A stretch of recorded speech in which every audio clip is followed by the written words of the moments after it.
தேவனுடைய நாமம் மகிமைப்படுவதாக. மீண்டுமாக இந்த அருளுரை துளிகளின் வாயிலாக உங்களை சந்திப்பதிலும் உங்களோடு தேவனுடைய திருவார்த்தையை பகிர்ந்து கொடுப்பதிலும் நான் மகிழ்ச்சி அடைகிறேன். பிரியமானவர்களே, இன்று நம்முடைய சிந்தனைக்காக நான் எடுத்துக்கொண்ட தலைப்பானது கிறிஸ்தவமும் இஸ்லாத்தும். இந்த தலைப்பைத்தான் இன்றைக்கு நாம் சிந்திக்க இருக்கின்றோம். இந்த தலைப்பு முக்கியமானதா, அவசியமானதா, தேவையானதா என்று கேட்டால் இன்றைய காலகட்டங்களில் தேவையானதாக இருக்கிறது. ஏனெனில் கடந்த நாட்களில் நம்முடைய திருச்சபைகளில் அல்லது திருச்சபையில் இருந்த 2 நபர்கள் இஸ்லாத்தை தழுவி அதை பின்பற்றக்கூடியவர்களாக மாறியிருக்கிறார்கள். அடிப்படையாக இவர்கள் சொல்லுகின்ற கருத்து என்னவெனில், இயேசு கிறிஸ்துவானவர் வேதாகமத்தில் சொல்லப்பட்டிருக்கிறது போல இஸ்லாத்திலும் சொல்லப்பட்டிருக்கிறார். மட்டுமல்ல, இயேசு கிறிஸ்துவுக்கு அடுத்தபடியாக தேவன் தெரிந்து கொண்ட தீர்க்கதரிசி முகமது அவர்கள் மூலமாகத்தான் உலக மக்களுக்கு தேவன் தம்முடைய பொதுவான வெளிப்பாட்டை, வார்த்தையை கொடுத்தார். அதுதான் குர்ஆன் என்று சொல்லுகிறார்கள். ஆனால் அடிப்படையாக நாம் ஒன்றை புரிந்து கொள்ள வேண்டும். அவர்கள் சொல்லுவது போல தேவன் இறுதியாக இறக்கின வேதம் குர்ஆன் என்பது தவறான ஒன்று. அவர்கள் அறியாமையில் சொல்லுகிறார்கள். ஆனால் நம்மில் பலர் அதை உண்மை என்று நினைத்து கொள்கிறார்கள். நம்முடைய வேதாகமத்திற்கும் குர்ஆனுக்கும் அல்லது மற்ற எந்த வேதங்களுக்கும் சம்பந்தமில்லை என்பதை தெளிவாக தெரிந்து கொள்ள வேண்டும். தேவன் வேதாகமம் என்கின்ற அல்லது பரிசுத்த வேதாகமம், பைபிள் என்கின்ற ஒன்றின் மூலமாகத்தான், அதாவது சிறப்பு வெளிப்பாடாகிய அதன் வாயிலாகத்தான் தன்னை வெளிப்படுத்தி இருக்கிறாரே ஒழிய வேறு எந்த புத்தகத்திலும் தன்னை அவர் வெளிப்படுத்தவில்லை என்பதை நாம் தெளிவாக அறிந்து கொள்ள வேண்டும். பிரியமானவர்களே, இந்த குர்ஆனிலே இயேசு கிறிஸ்துவை பற்றி, அதாவது ஈசா நபி என்கிற பெயரில் பல காரியங்கள் சொல்லப்பட்டிருக்கின்றன. ஆனால் இதில் ஒன்றை நாம் கவனித்துக் கொள்ள வேண்டும். முகமது அவர்கள் கிபி 610 காபிரியேல் என்னும் தூதர் தேவனிடத்திலிருந்து வந்து, அதாவது அவர்களுடைய நடையிலே அல்லாவிடமிருந்து வந்து தன்னை சந்தித்ததாகவும் அவர்தான் இந்த குர்ஆன் என்கிற வேதத்தை அவருக்கு வெளிப்படுத்தியதாகவும், அதாவது ஒரு துணியிலே, ஒரு கிளாத்திலே எழுதப்பட்டிருந்ததாம் குர்ஆனினுடைய வார்த்தைகள். அதை எழுதித்தான் இது இறுதியான வேதம் என்று அவர் அநேகரை தன் பக்கமாக இழுக்கக்கூடியவராக காணப்பட்டார். இந்த குர்ஆனை கிபி 610 தன்னுடைய மரண காலமாகிய 632 வரைக்குமாக ஏறக்குறைய 22 வருடங்களில் பல்வேறு காலகட்டங்களில் அவர் எழுதிய ஒன்றுதான் இந்த குர்ஆனாக இருக்கிறது. பிரியமானவர்களே, இந்த குர்ஆனை குறித்து நாம் பார்க்கும் பொழுது இதை எழுதுவதற்கு நபிகள் பல மூலங்களை, சோர்சஸை அவர் பயன்படுத்தி இருக்கிறார்.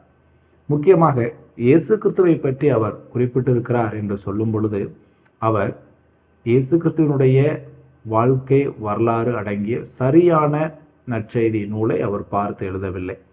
அதாவது அவர்கள் இயேசு கிறிஸ்துவினுடைய நற்செய்தியை, காஸ்பல் ஆஃப் ஜீசஸ் என்பதை இன்ஜில் என்று அரபு மொழியிலே சொல்லுகிறார்கள். இந்த நபிகள் அவர்கள் தன்னுடைய இந்த கிபி 7வது நூற்றாண்டின் முற்பகுதியிலே குர்ஆனை எழுதுகிற காலங்களில் இந்த இன்ஜில் வேதாகமம், அதாவது காஸ்பல் ஆஃப் ஜீசஸ் என்பது அரபு மொழியில் கிடையாது. அநேக ஆதாரங்கள் அதை நிரூபணப்படுத்துகின்றன. ஆகவே இவர் இயேசுவை குறித்த கருத்துக்களை எதிலிருந்து எடுத்து எழுதுகிறார் என்று பார்க்கும் பொழுது நாஸ்டிசம் எனப்படுகின்ற, அதாவது நாஸ்டிச கொள்கையாளர்கள், அதாவது சரியாக சொன்னால் ஞானவாத கொள்கையாளர்கள். இந்த ஞானவாத கொள்கையாளர்கள் இயேசுவை குறித்து தவறாக போதித்தார்கள். சரியாக சொன்னால் இந்த ஞானவாத கொள்கையினர் தவறான கிறிஸ்தவ குழுவினர். இவர்கள் முக்கியமாக சொல்லுகிற கள்ள போதனை என்னவெனில், இயேசு கிறிஸ்துவின் மாம்ச சரீரம் உண்மையானது அல்ல. மாம்சத்தில் இருக்கிறது போல ஒரு தோற்றத்தை கொடுத்தார். உண்மையாக அவர் மாம்சத்தில் வரவில்லை, இருக்கவில்லை என்பார்கள். அது மட்டுமல்ல, சிலுவையில் அவர் அறையப்படவில்லை. சிரேனே ஊர் சீமோன் தான் சிலுவையில் அவருக்கு பதிலாக மாற்றி கொல்லப்பட்டார். இவர் பரலோகத்திற்கு எடுத்துக் கொள்ளப்பட்டார். இயேசுவானவர் பரலோகத்திற்கு எடுத்துக் கொள்ளப்பட்டார் என்கிற துரு உபதேசத்தை சொல்லக்கூடியவர்கள் தான் இந்த கிறிஸ்தவ குழுவினர், அதாவது ஞானவாத கொள்கையினர். குரானிலே சொல்லப்பட்ட இயேசு கிறிஸ்துவினுடைய குணாதிசயங்களை குறித்து நாம் பார்க்கும் பொழுது, நபிகள் இந்த ஞானவாத கொள்கையினரின் இயேசுவை பற்றிய கருத்துக்களை தான் அதில் பதிவு செய்திருக்கிறார் என்பதை நாம் தெளிவாக அறிந்து கொள்ள முடியும். ஏனென்றால் குரானும் சொல்லுகிறது இயேசு கிறிஸ்து சிலுவையில் மரிக்கவில்லை, அதற்கு பதிலாக வேறொரு நபர் அந்த இடத்திலே மாற்றாக கொடுக்கப்பட்டார், அவரைத்தான் சிலுவையில் அறைந்தார்கள், இவரோ அல்லாஹ்விடம் எடுத்துக்கொள்ளப்பட்டார் என்று சொல்லுகிறார்கள். ஆகவே குர்ஆனில் உள்ள ஈசா நபி இயேசு கிறிஸ்துவானவர் நம்முடைய பரிசுத்த வேதாகமத்தில் சொல்லப்படுகிற இயேசு கிறிஸ்துவானவர் அல்ல என்பதை தெளிவாக புரிந்து கொள்ள வேண்டும். இன்னைக்கு அநேக கிறிஸ்தவர்கள் நம்முடைய பிதாவாகிய தேவனைத்தான் அல்லாஹ் என்று அவர்கள் வழிபடுகிறார்கள். நம்முடைய இயேசு கிறிஸ்து தான் குர்ஆனிலே ஈசா நபி என்பவராய் இருக்கிறார் என்றெல்லாம் தவறாக புரிந்து கொண்டிருக்கிறார்கள். இது முற்றிலும் பிழையான ஒன்று. நம்முடைய பிதா அல்ல அல்லாஹ், நம்முடைய இயேசு கிறிஸ்துவானவர் அல்ல ஈசா நபி. தெளிவாக புரிந்து கொள்ள வேண்டும். சில வேறுபாடுகளை மட்டும் உங்களுக்கு நான் இந்த காணொளியில் சொல்லிக்கொள்ள விரும்புகிறேன். இதை ஒரு விழிப்புணர்வு காணொளியாக கூட நீங்கள் எடுத்துக்கொள்ளலாம். அப்படியாக பிரியமானவர்களே, நாம் தெளிவாக வேதாகமத்தில் சொல்லப்பட்ட இயேசுவானவருக்கும் குர்ஆனில் சொல்லப்பட்ட ஈசா நபிக்கும் வித்தியாசங்கள் உள்ளன என்பதை தெளிவாக அறிந்து கொள்ள வேண்டும். இப்பொழுது நாம் பார்ப்பது என்னவெனில், இரண்டு நபர்களும் ஒரே நபர் அல்ல என்பதுதான். அநேகர் இரண்டும் ஒன்று என்று குழப்பிக் கொள்கிறார்கள். அதைத்தான் இதிலே நான் விளக்க முயற்சிக்கிறேன். ஆனால் அதே சமயத்திலே நாம் நேர்மையாக அறிந்து கொள்ள வேண்டும், இருவருக்கும் உள்ள சில ஒற்றுமைகளும் இருக்கின்றன. அதாவது சில காரியங்கள் ஒன்று போல இரண்டிலும் சொல்லப்பட்டிருக்கின்றன. முக்கியமாக பார்க்கும் பொழுது இயேசுவின் தாயார் பெயர் மரியாள், மத்தேயு 1:18. குர்ஆனிலே சூரா 3:45 மரியாள் என்றே இயேசுவின் தாயின் பெயர் சொல்லப்பட்டிருக்கிறது. கன்னி பிறப்பு, கன்னியின் வயிற்றில் பிறந்தார் என்று லூக்கா 1:25 முதல் 31 மற்றும் 35 வாசிக்கிறோம். அதே போல குர்ஆனிலே சூரா 3:45 47 அவர் கன்னியின் வயிற்றில் பிறந்தார் என்று சொல்லப்பட்டிருக்கிறது. பாவம் இல்லாத நிலை, இயேசு கிறிஸ்துவானவர் பாவம் செய்யவில்லை என்கிற நிலை 1 பேதுரு 2:22, 2 கொரிந்தியர் 5:21, 1 யோவான் 3:5 சொல்லப்பட்டிருக்கின்றன. அதே போல சூரா 19 மற்றும் 20 அவர் முற்றிலும் பாவம் இல்லாதவர் என்று ஜக்கியா என்று சொல்லப்பட்டிருக்கிறது. அதே போல இயேசு கிறிஸ்துவானவர் உயிரை உண்டாக்கும் திறனை உடையவர் என்று வேதாகமம் லூக்கா 22:50-51 சொல்லுகிறது. அதே போல சூரா 3:49 சொல்லப்பட்டிருக்கிறது. இதே போல சில ஒற்றுமைகள் காணப்படுகின்றன, மாற்று கருத்து இல்லை. ஆனால் அதே சமயத்திலே வேறுபாடுகளும் காணப்படுகின்றன. இதுதான் நமக்கு முக்கியம். நபிகள் சொல்லுவது போல தோரா, இஞ்சில் போன்ற வேதங்களின் தொடர்ச்சி தான் குர்ஆன். இறுதியாக அல்லாஹ் உலக மக்களுக்கு கொடுத்த வேதம்தான் குர்ஆன் என்று சொன்னால், முன் கொடுக்கப்பட்ட ஒரே இறைவன் கொடுத்த தோரா, காஸ்பல் ஆஃப் ஜீசஸ் இஞ்சில் மற்றும் குர்ஆன் இவைகள் முரண்படவே கூடாது, ஒன்று போல அப்படியே காணப்பட வேண்டும். ஆனால் இந்த வித்தியாசங்கள் தோரா மற்றும் இஞ்சில் ஆகியவற்றின் தொடர்ச்சி குர்ஆன் அல்ல என்பதை தெளிவாக சொல்லுகிறது. அதாவது இது தேவனால் அருளப்பட்டது அல்ல என்பதை தெளிவாக சொல்லுகிறது. இப்பொழுது நான் உங்களுக்கு 2 இயேசுக்களுக்கும் உள்ள வித்தியாசத்தை நான் சொல்லுகிறேன். பிறப்பின் இடம், நம்முடைய இயேசு கிறிஸ்துவானவர் வேதாகமத்திலே பெத்லகேமிலே ஏதோ ஒரு வீட்டிலே பிறந்தவர் அந்த வீட்டில் உள்ள முன்னணையில் மேஞ்சரில் வைக்கப்பட்டிருந்தார் என்று சொல்லப்பட்டிருக்கிறது. லூக்கா 2:6-7. ஆனால் குர்ஆனிலே ஈசா நபி வனாந்தரத்திலே ஒரு பேரிச்சை மரத்தின் அடியில் பிறந்தார் என்று சொல்லப்பட்டிருக்கிறது. சூரா 19:22-26. பிறப்பின் சூழலை குறித்து பார்க்கும் பொழுது, இஸ்லாத்தில் புதிதாக பிறந்த குழந்தை இயேசு குழந்தையாக இருக்கும் பொழுதே பேசியதாக சொல்லப்பட்டிருக்கிறது. ஆனால் வேதாகமத்தில் அப்படிப்பட்ட குறிப்புகள் இல்லை. சூரா 19 28 33 அந்த சம்பவத்தை நாம் வாசிக்கின்றோம். அடுத்து தன்மை, அவருடைய தன்மையை குறித்து, நேச்சரை குறித்து பார்க்கும் பொழுது வேதாகமத்தின் இயேசுவானவர் தேவனாகவும் அதே சமயத்தில் மனிதனாகவும் இருக்கிறார். யோவான் 3:18. ஆனால் சூராகிலே சொல்லப்படுகின்ற இயேசுவானவர் வெறும் மனுஷீகமுடைய மனிதனாக மட்டுமே அறியப்படுகிறார். சூரா 5:75.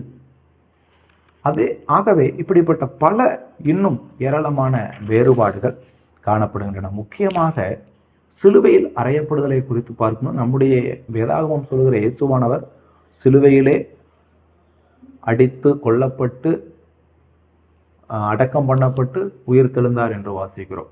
லூக்கா 23 44 47. ஆனால் குரானிலே சூரா 4 157 158 அந்த 2 வசனங்கள் அவர் சிலுவையில் அறையப்படவில்லை, சிலுவைக்கு கொண்டு செல்லுகையில் அவரை அல்லாஹ் எடுத்துக்கொண்டார், அதற்கு பதிலாக வேறொரு நபரை அந்த இடத்தில் கொடுத்தார் என்று சொல்லியிருக்கிறது. இது முக்கியமான ஒன்று, முக்கியமான வேறுபாடு. ஏனென்றால் உலக மக்களின் ரட்சிப்பே இதில் தான் அடங்கி இருக்கிறது. ஆனால் குரான் இதை மறுதளிக்கிறது. மாபெரும் ஒரு வித்தியாசமாக இருக்கிறது.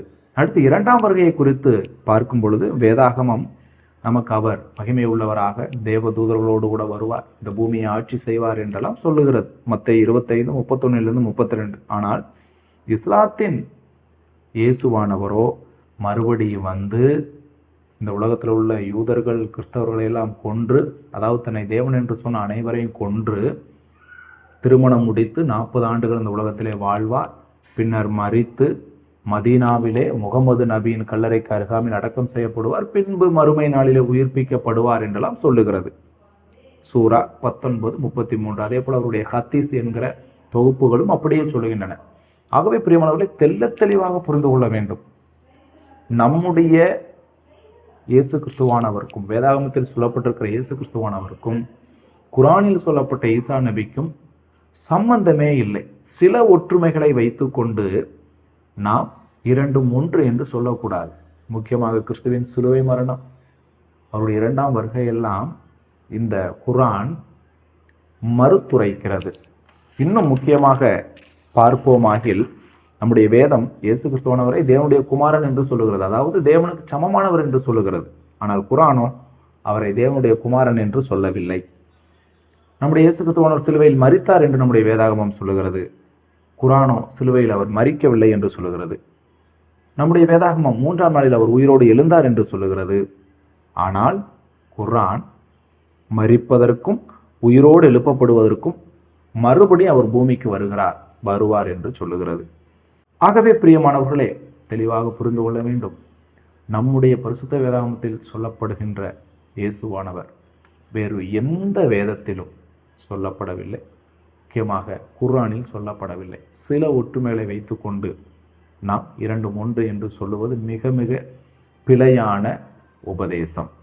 ஏனெனில் குர்ஆனிலே முகமது நபிகள் இயேசு கிறிஸ்துவானவரை குறித்து எழுதியது நமக்கு கொடுக்கப்பட்ட சரியான நற்செய்தி நூலிலிருந்து இல்லை, மாறாக அந்த நாஸ்டிசம் எனப்படுகிற ஞானவாத கொள்கையினரின் கருத்துக்களிலிருந்து தான் எடுத்து எழுதியிருக்கிறார்.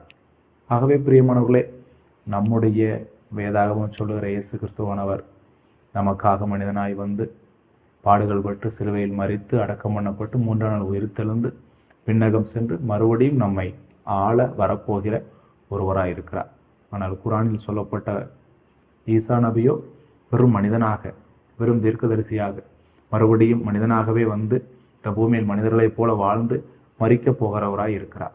ஆகவே நம்முடைய பரிசுத்த வேதாகமத்தின் இயேசு கிறிஸ்துவானவர் அல்ல குர்ஆனில் சொல்லப்பட்ட ஈசா நபி. ஆகவே கிறிஸ்தவர்களாகிய நாம், நீங்களும் நானும் இந்த தெளிவை பெற்றுக்கொள்வது இந்த காலங்களில் அவசியமானதாக காணப்படுகிறது. நான் ஆரம்பத்தில் சொன்னது போல நம்முடைய சபையிலிருந்து 2 நபர்கள் இஸ்லாத்திற்கு மாறியிருக்கிறார்கள். முக்கியமாக அவர்கள் இப்படிப்பட்ட காரியங்களை யாரோ சொல்லி கேட்டு சரியாக அவர்கள் ஆராய்ச்சி செய்து பார்க்காமல் உண்மை என்று நம்பி விசுவாசத்தை மறுதளித்து போயிருக்கிறார்கள்.